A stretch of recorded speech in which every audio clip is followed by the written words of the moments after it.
My name is Harrison Guamnishu. I want to thank every one of you for reaching out to me. Those of you commenting on my page, dropping messages, calling me, and everything. God bless you so much.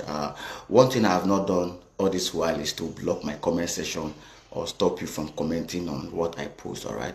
I allow everyone to drop the negative and the positive comment they have. All right.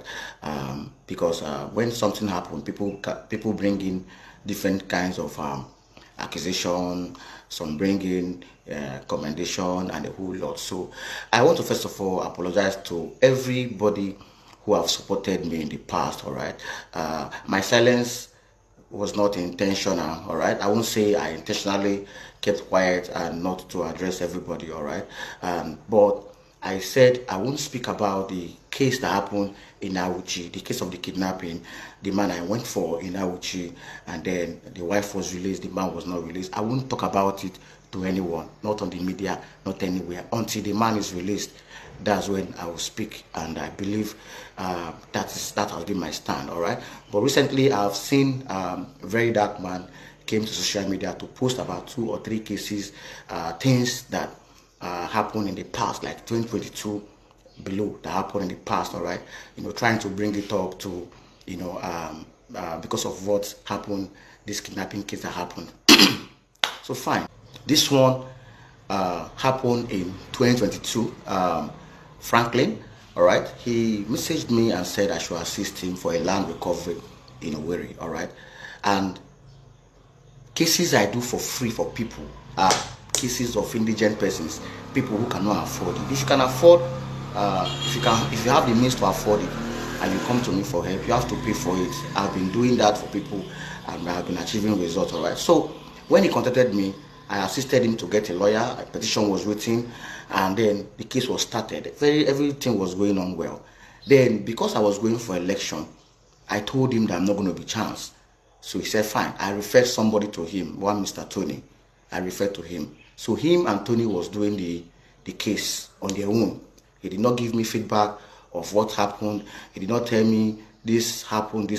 Until after election 2023, he reached out to me and said that the money that was recovered, part of the money that was recovered, that police and Tony, Mr. Tony, took 10% from the money, all right, and that he's not happy about it. I said, sometimes police, when they help you recover money, they collect 10%. It happens everywhere for Nigeria. Everybody watching this video can testify about that. But police help you to recover money. Maybe somebody is owing you anything. Sometimes they collect you money from you to give them something, all right. So he was angry that why will police collect money? I said, that's how you do it, you understand? But please, you and Tony should see how to resolve it. He said no, that he wants to refund the money. And I said, fine, let me talk to Tony. So I spoke to Tony. Tony told me his own side of the story, that this is what happened, that the police collected the money and he transferred the remaining one to his account. That was what happened. He said no, I should help him to get a lawyer. I said, okay, fine. I advised him, I said, the other way, how we can do it again is to file a civil suit at the High Court in Owerri, which he agreed. And I said, fine, since you want to make a case now, the money that you collected from Tony, possibly send it back to them. He accepted. So Tony brought account, the money was transferred back to Mr. Tony.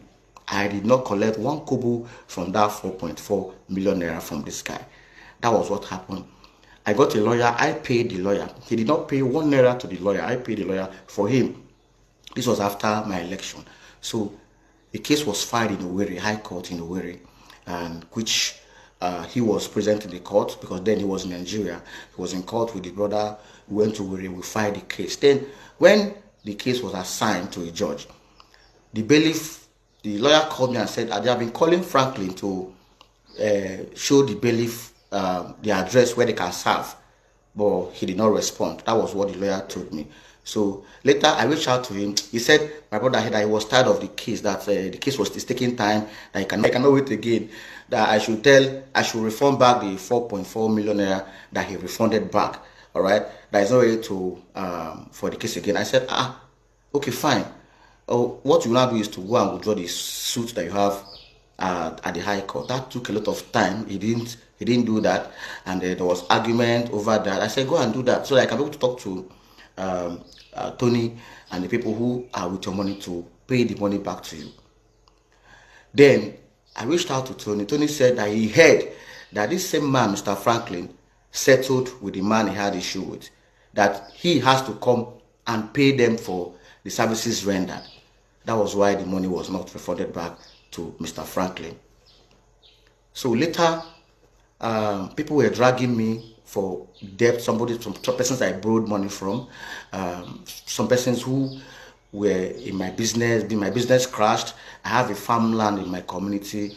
I have a company registered, Heritage Processing, and Yomagari. Some persons who gave me money for business, the business crashed because my farmland was taken by a company in collaboration with the government. They took the company and they destroyed the farmland, and they started planting a palm plantation. That was what transpired. So I was in debt. People were calling me out on social media that I was owing them. And then the Franklin also went on that trend where it was dragging me on the social media too. This was in 2023, after the election, heading to 2024. So, and I reached out to him. I said, this thing you are doing, you think is the right thing to do? I'm not the one that took your money. He was still calling me scam via on WhatsApp. Then a petition was written for him, submitted in Abuja. The IGP, the office of the IGP, submitted a petition to CP Delta State to act on. I was invited by the police. I went to the police station. The session is a general investigation. It's still CID Asaba. I wrote my statement. I think the Stoney was also invited. He made his own statement. And they said they will call me immediately Franklin arrives Nigeria. See, nobody has ever called me to say this is how the case is going, or this is what Franklin is saying. So later I got a call last year from Barrister Deji. Deji also added me on conference call with Franklin that we should that Franklin reported the case, and I explained my own part to Barrister Deji. And Deji said, because of my name, and since I was the one who brought Mr. Tony, let us see how we can resolve it together. I reached out to Mr. Tony on this same matter. The man was very ill. The money cannot be able to provide the money any longer. You know, the man heard one thing, that since Franklin went behind to resolve with the man, that Franklin has to pay him some of certain money for his services rendered to him, because it was because of him that the money was recovered. So that was what transpired. So after I spoke to Deji, I also reached out to him on WhatsApp. I said, okay, fine, let me see how we can go. Let me talk to Tony and see. He was not even hearing it. He said, no, I mean, no, that I will pay the money. I said, there's no problem. Around October, I think 28, 29, Coco P reached out to me and said, Franklin messaged him and said I scammed him. I reached out to Coco P and told him what transpired. All right. Then I called, me and Franklin spoke on the phone, and we agreed. I said, okay, fine, I'll be paying you. Let me be the one to take care of this debt that Mr. Tony is paying, because all this while I'm the one you have been dragging everywhere. So let me start paying you monthly. So this was October. The first month was supposed to be November. I paid him 500,000 naira. He did not complain. Second month was December. I paid him another 500,000, making it 1 million naira.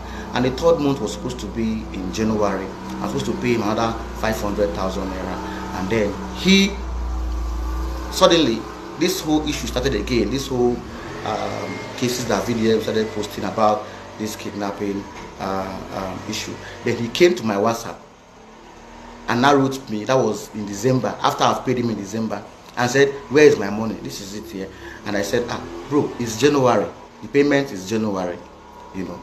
So suddenly I saw VDM posting about it on social media. That also happened between me and Franklin on this one. All right.